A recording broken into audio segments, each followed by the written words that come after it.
Bonjour et merci de nous rejoindre pour Signe des temps, une nouvelle rencontre aujourd'hui. Une nouvelle rencontre à l'occasion d'un congrès qui a lieu à Congrès Mission.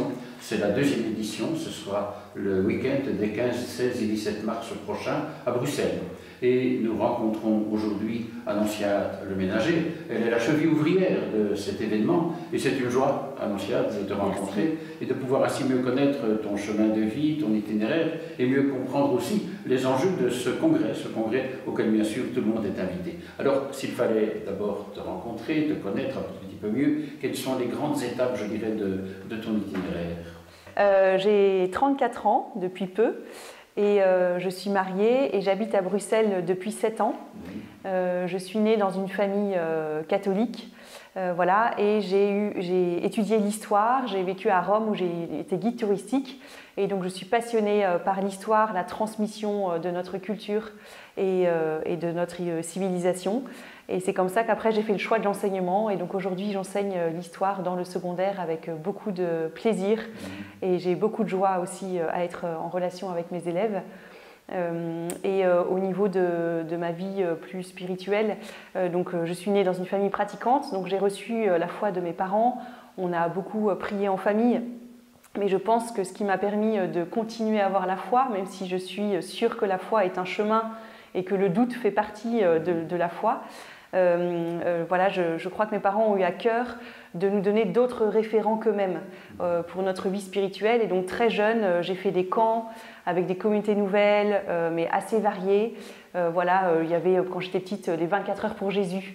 C'était pour les 5-7 ans. J'ai fait aussi des festivals avec la communauté Saint-Jean, des camps où on faisait des activités un peu artistiques autour de la décoration, des randonnées aussi. Et donc je crois qu'au moment de l'adolescence, qui est un moment où vous êtes un peu peut-être en rejet ou en rébellion contre le modèle parental, ce qui est normal, hein, parce qu'on cherche aussi à s'affirmer dans sa personnalité propre.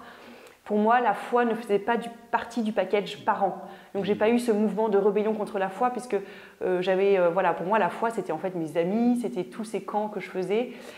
Et donc, j'ai eu ma phase de rébellion contre mes parents, mais pas ma phase. Voilà, la foi ne faisait pas partie, puisque pour moi, elle était vraiment plutôt personnelle.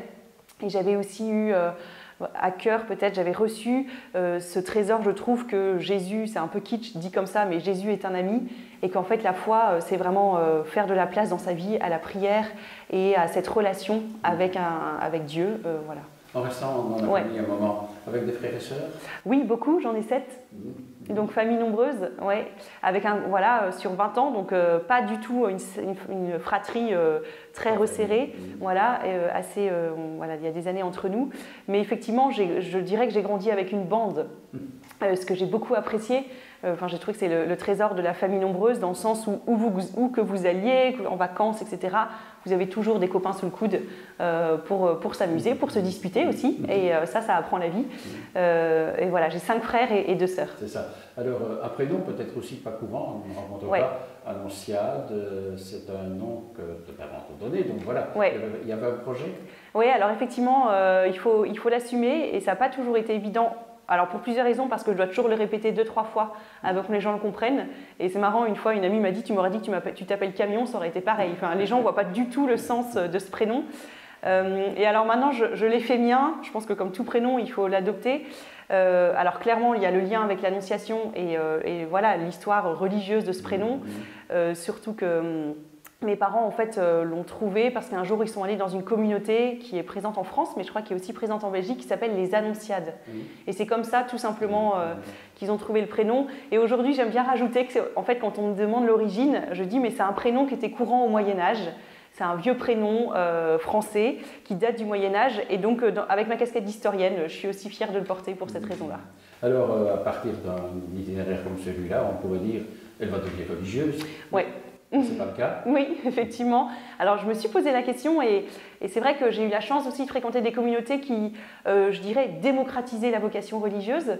D'ailleurs, mes sœurs sont religieuses, donc c'est quelque chose qui était courant pour moi et pas quelque chose de bizarre ou d'absolu ou d'inaccessible.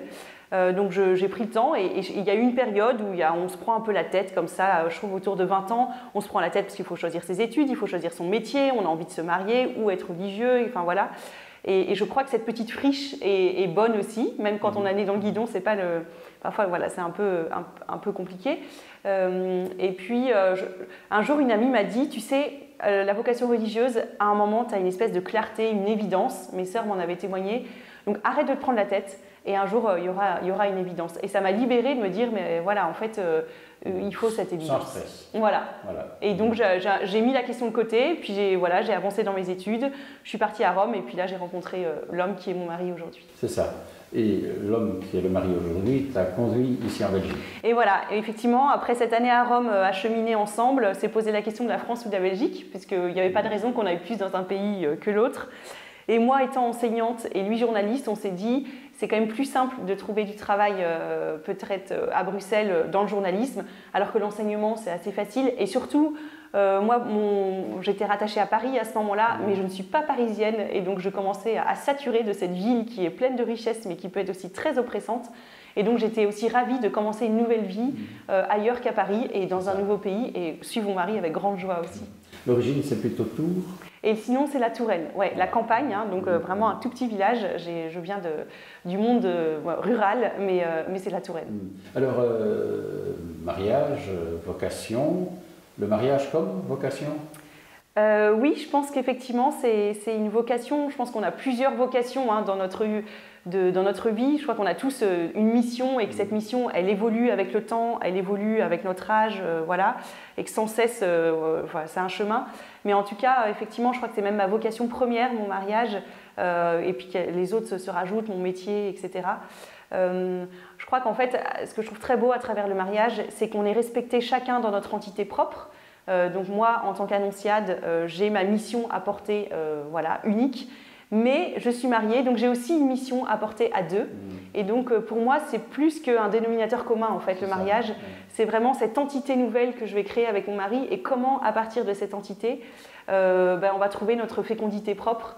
Voilà, notre manière de nous donner, il y a la couleur d'annonciade, la couleur de mon mari, et puis la couleur qu'on apporte à nous deux. Avec une fécondité spirituelle pleine. Oui, tout à fait. C'est ce qui me semble important, effectivement, c'est que la fécondité peut être charnelle, et c'est la plus naturelle, évidemment, dans un couple, mais je crois qu'aussi tous les couples sont appelés à une fécondité spirituelle, et voilà, plus large. Alors, dans un parcours qui date d'avant le Covid, je crois, je ne sais plus de quelle année, tu as été invité à un congrès qui s'appelait Mission, mais en France. Oui. Et c'est un déclic.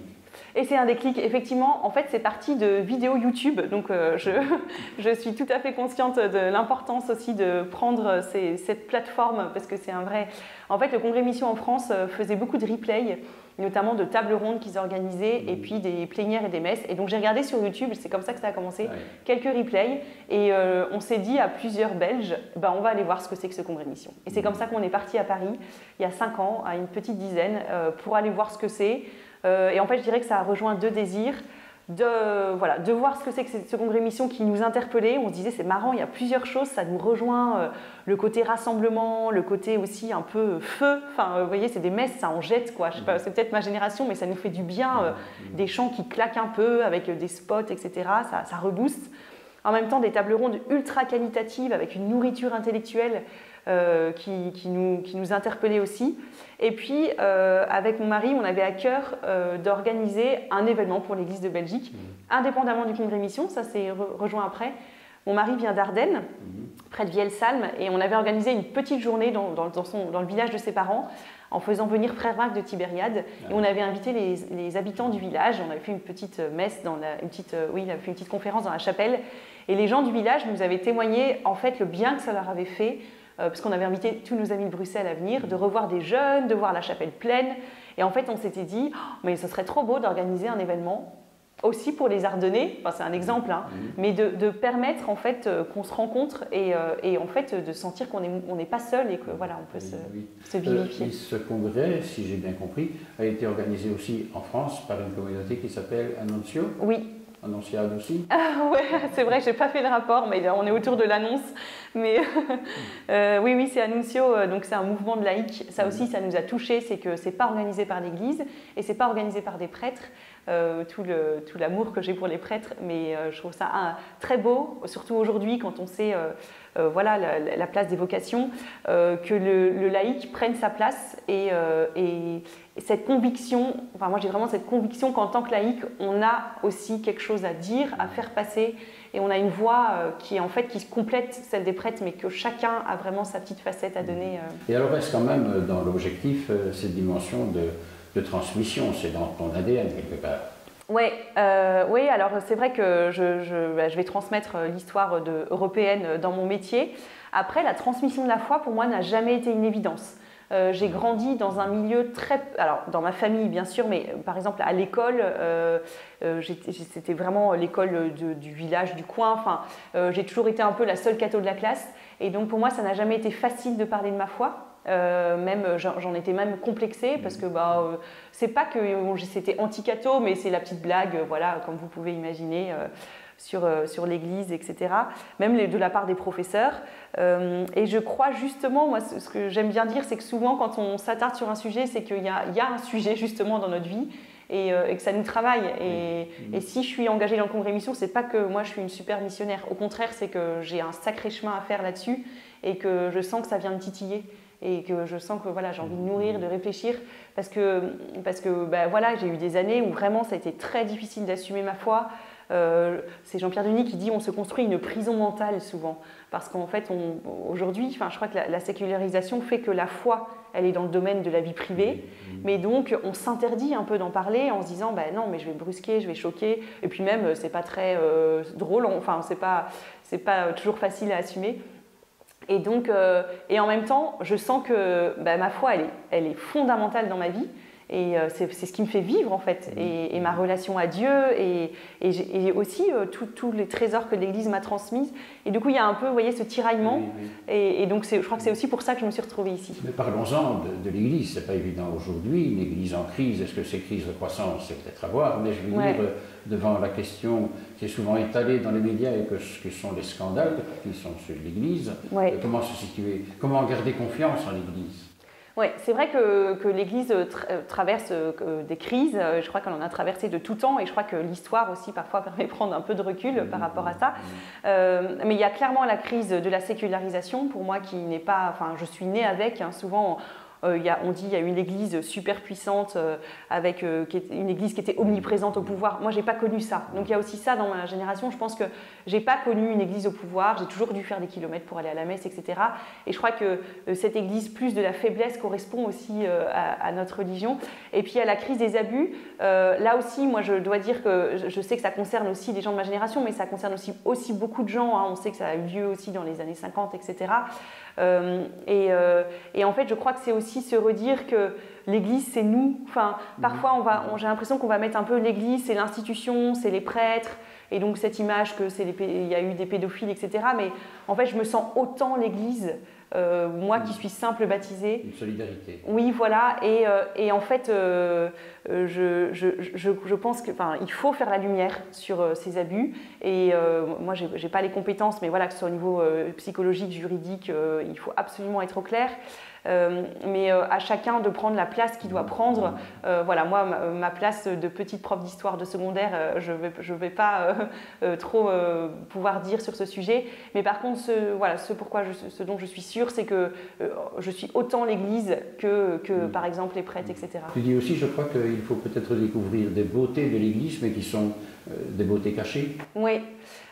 Oui, effectivement, parce que peut-être que les médias ou les réseaux sociaux vont peut-être mettre en avant certaines facettes de l'Église. On peut clairement dire quand même que ces derniers mois, c'était les abus.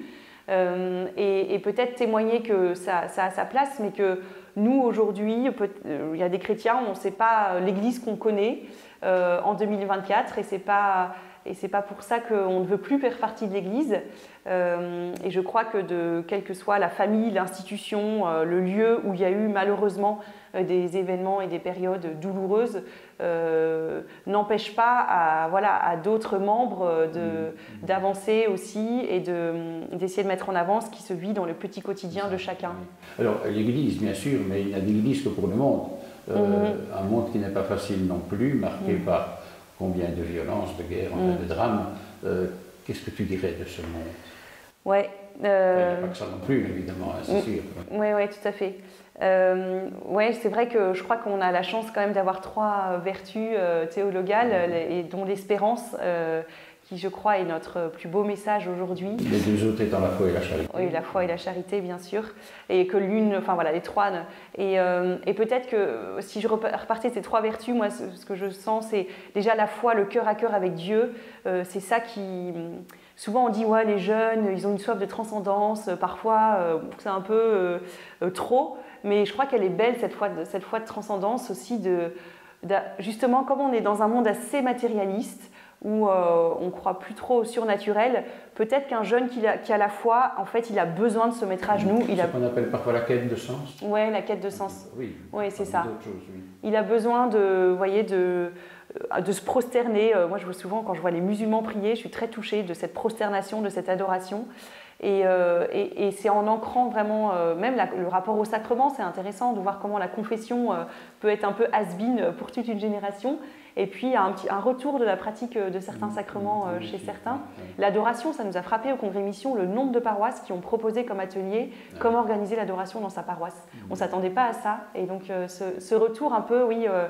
en fait, à la relation avec Dieu, mais comme Dieu vraiment comme absolu, voilà, la vie éternelle, des choses qui nous dépassent, quoi. Mais qu'on y croit, même si parfois on a des doutes et qu'on est conscient que c'est un peu, voilà, c'est absolu, mais c'est beau et notre cœur est habité de ça. Revenons-en au Congrès Mission, peut-être pour qui et quels objectifs? Oui, donc c'est pour tout le monde, toutes les générations, et c'est ça qui est beau et ce qui nous a touchés quand on a assisté à des congrès missions, c'est que vous avez des jeunes de 20 ans, de 50 ans, 70, 80 ans, des hommes, des femmes, des prêtres, des religieux, et puis vous avez toutes les sensibilités. Moi, en France, parfois, l'Église est un petit peu clivée avec ce qu'on appelle, c'est très français comme terme, mais les tradis, les charismatiques, les progressistes, etc. On dit pas ça ici? Je ne sais pas, en Belgique, je ne me rends pas compte si c'est aussi fort, mais je crois que ça existe un peu quand même. Ouais. Et là, de voir que dans la même assemblée, j'avais le prêtre en soutane, la religieuse en civil, la petite dame qui a pris son train le matin de Bergerac, du fin fond, vous voyez, de la campagne française, avec son petit look de sa situation, et en même temps une religieuse. J'ai souvenir d'une messe en fait où vous avez la batterie, parce qu'au Congrès Mission il y a un peu un parti pris de pop louange, voilà. Vous avez la batterie, clavier, bassiste, et puis cette religieuse en habit, guimpe, les mains sous son scapulaire, qui bougeait pas, et en même temps elle était là, et on sentait que c'était clairement pas sa sensibilité. C'est un visage d'église, en quelque voilà, et puis vous avez le jésuite un peu plus, on les appellerait 68 arts, avec son discours qui va parler autour d'une table ronde. Et ce que j'ai trouvé beau, c'est qu'au Congrès Mission, on ne va pas rechercher la communion, on recherche la mission. Oui. Mais le fait de se poser la question de la mission, vraiment la question de comment proposer la foi aujourd'hui, et ben ça rassemble tout le monde, et en fait le fruit ça va être la communion. Et ça nous a beaucoup touchés. Mission, ça rime avec contagion? Alors oui, on espère, effectivement. En fait, en tout cas, ce qui nous touche aussi, c'est qu'on est parti de rien. Vraiment, on est tous bénévoles, on a tous une vie professionnelle. En plus, quand on allait voir les évêques, ils nous ont dit « Ok, mais vous faites bilingue ». On n'était que des francophones, on se disait... faut savoir que le Congrès Mission, c'est ce qui est très beau aussi à Nuncio, mais un de leurs leitmotifs, c'est l'audace. Donc c'est « Ok, vous y allez, mais vous allez être audacieux ». Donc je me rappelle très bien du fondateur qui avait dit « À Bruxelles, je veux 1500 personnes ». Nous, la petite équipe belge, on disait « Si on est 300-400, c'est déjà pas mal ». Et le résultat? On était 1600 il y a 2 ans, donc voilà. Mais donc il y a cette audace de voir grand, de voir qualitatif. Et donc, je crois qu'effectivement, ce qui est beau, c'est que voilà, il y a eu ce bilinguisme et les bénévoles sont arrivés. Et aujourd'hui, on est 60 bénévoles à travailler sur le Congrès Mission.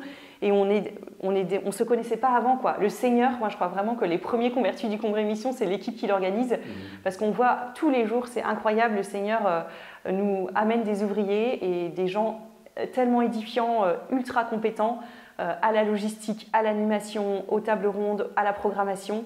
Chacun va faire son job bénévolement et va fournir un super beau Congrès Mission. Et c'est pour ça que souvent j'insiste sur le côté collaboratif, mais c'est vraiment incroyable comment chacun a son rôle et c'est tout fait vraiment la pièce d'un puzzle qui est le Congrès Mission. Est-ce qu'il y aurait une phrase dans l'Évangile qui t'inspire, qui t'interpelle particulièrement, et je dirais dans ce contexte? Oui, et en plus c'était l'évangile de notre mariage, mais je le relis après. Donc vous êtes le sel de la terre et la lumière du monde. Et vraiment cette idée que justement la foi, c'est peut-être ce sel qui donne du goût aussi. Et puis de peut-être humblement montrer voilà, comment Dieu est aussi la lumière pour les hommes et peut nous nourrir. Et le Congrès Mission, en fait, aussi a à cœur de montrer ce qui est beau et ce qui se vit de beau dans l'Église et aussi de diffuser cette lumière à travers l'Église. Quand je dis Église, c'est nous tous. Hein. Au fond, l'Évangile est toujours bien actuel à partir d'une interpellation comme celle-là. Oui, tout à fait. Oui, exactement. Et je crois que la parole de Dieu est aussi un ingrédient indispensable pour avancer dans sa vie de foi. Est-ce qu'il y aurait un message que tu voudrais dire aux personnes qui nous regardent, qui nous écoutent, qui se disent est-ce que je vais aller, ou bien c'est déjà passé peut-être quand ils le regardent, mais à partir de ton expérience? Oui, alors mais venez, c'est dans 10 jours, voilà, donc le 15, 16, 17 mars. L'avantage, c'est que vous pouvez venir une demi-journée, 2 heures, enfin, c'est vraiment, le principe, c'est pas de venir tout le week-end, c'est un congrès, donc on fait sa formule. Allez voir sur le site, il y a des très belles tables rondes avec Monseigneur Luc Terlins qui vient parler, le frère Patrick Gillard, mais je pourrais citer d'autres noms, il y a des hommes, il y a des femmes, il y a des laïcs, il y a des religieux. On a aussi eu à cœur dans les castings que toute l'Église soit représentée. Il va y avoir des très belles messes, je crois, qui font du bien. Souvent, on dit, voilà, il y a les JMJ qui reboostent, mais ici, c'est pour tout le monde. Et en fait, la moyenne d'âge du Congrès Mission de participants, c'est vraiment 50, 60, 70 ans. Donc, ce n'est pas un événement de jeunes. C'est un peu trompeur parfois, parce que dans l'équipe, on est plusieurs trentenaires, mais c'est vraiment un événement en fait pour l'Église et donc qui est tous les paroissiens et tous les fidèles d'aujourd'hui. Tu voudrais qu'il y ait un peu plus de jeunes, des trentenaires, d'autres? Non, on n'a pas d'objectif. En fait, on a envie qu'il y ait les fidèles baptisés, motivés, qui ont envie de se recharger leur batterie et qui ont envie de recevoir des bonnes idées. Est-ce qu'il y a un thème? Ou bien mission suffit? Oui, c'est vraiment toujours comment proposer la foi dans la société actuelle. Oui. Donc l'idée du semeur. Oui. Alors, on enregistre, tu l'as dit, cette rencontre 10 jours avant l'événement. Si les gens, si vous nous regardez, je dirais avant, peut-être qu'on peut regarder après, c'est aussi important. Oui, oui. Est-ce qu'il y a un appel particulièrement pour des bénévoles? C'est surtout des bénévoles? Oui, alors effectivement, bon, là on a déjà plus de 700 participants, mais on a besoin de beaucoup de bénévoles pour encadrer, donc faire l'accueil, et notamment je pense à un service où je crois que même des grands-parents pourraient avoir leur place, c'est la garderie. Vous voyez, il y a plus de 80 enfants sur le week-end, et donc même par exemple se dire, mais moi pendant 2 heures, je peux donner un petit coup de main à la garderie. C'est très précieux pour nous parce que ça permet d'avoir un bel encadrement et puis assurer une belle tenue du congrès. Si on décide de venir, il faut faire le tout ou bien on peut prendre Non, on peut piocher vraiment, et alors on peut s'inscrire à la journée. Et puis même à la journée, après, on vient quand on veut. Il faut savoir que toutes les veillées et puis toutes les messes sont en accès libre et qu'il y a une belle veillée d'ouverture le vendredi soir auquel je vous invite avec un concert de pop louange qui, même quel que soit son âge, ça fait du bien et c'est une belle découverte. Et puis aussi un petit temps d'adoration. Et le samedi soir, on propose 3 veillées en simultané, aussi pour avoir à cœur de montrer les différentes sensibilités et puis tout ce qui est possible comme démarche spirituelle. Donc il y aura une veillée avec des chants de thésée, une veillée plutôt d'adoration et d'évangélisation type Night Fever, et puis une veillée charismatique. C'est ça. Un lieu, c'est Kuckelberg, la basilique de Kuckelberg. Oui, c'est ça. Tout à travers ce bâtiment. Et à l'école du Sacré-Cœur, juste en face, beaucoup auront là. Il y a déjà 55 associations qui ont réservé un stand dans le village de Stand, donc ça va être aussi un beau lieu de vie, de rencontre, une grande buvette aussi pour fêter ensemble. Et c'est vraiment la joie de croire ensemble et de partager. À travers ce congrès mission, c'est véritablement le visage de l'Église, il n'y en a pas qu'un, un des visages de l'Église aujourd'hui. Oui, c'est ça, et effectivement, et en fait c'est le visage de l'Église, et je trouve que c'est notre particularité. On a un pape, mais pourtant combien de couleurs y a-t-il au sein de l'Église, et c'est pour ça que dans nos partenaires et dans nos intervenants, vous avez toutes les communautés nouvelles, mais vous avez aussi les jésuites et les diocèses qui ont beaucoup participé cette année aussi dans l'organisation. Donc voilà, vraiment mettre tout le monde autour de la table. Alors merci Annonciade. Je vous rappelle donc ce congrès mission 15, 16, 17 mars à la basilique de Kuckelberg et dans l'école à côté. Un bel événement, alors n'hésitez pas à rejoindre. Peut-être une adresse de contact ou un mail. Il y a donc www.missicongressmission.com. Voilà, c'est .be, pardon, c'est le site. Missi. Missie, Congrès, Mission, Missie en néerlandais. Voilà. Ouais. D'accord. Eh bien voilà, une rencontre avec Annonciade pour nous inviter à faire Église, car c'est véritablement cela. Une nouvelle étape dans le chemin de Signe des temps. Je vous remercie d'avoir été avec nous, de nous avoir suivis pour cette rencontre. Je vous fixe rendez-vous pour une nouvelle rencontre d'ici peu. Bien sûr, la fête de Pâques approche, une belle occasion de rencontre. Merci. Au revoir, en n'oubliant pas, vous êtes le sel de la terre, vous êtes la lumière du monde. Vous êtes le sel de la terre, et pour le monde, vous êtes la lumière. En vérité, je vous le dis, si le sel s'affadit, si la lampe est cachée, l'humanité ne peut connaître le Père.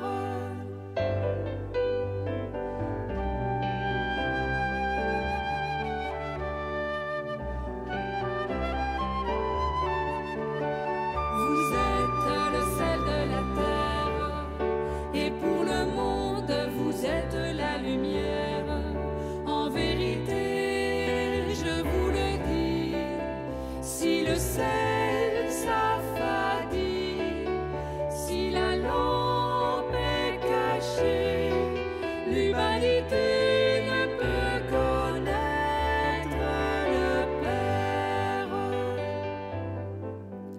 Au secret de la pâte, devenez comme un levain, simplement et sans hâte, relevez tous les quotidiens. Vous êtes le sel de la terre, et pour le monde, vous êtes la lumière. En vérité, je vous le dis, si le sel s'affadit, si la lampe est cachée, l'humanité ne peut connaître le Père. Petit grain de lumière qui balise l'océan, demeurez ces repères qui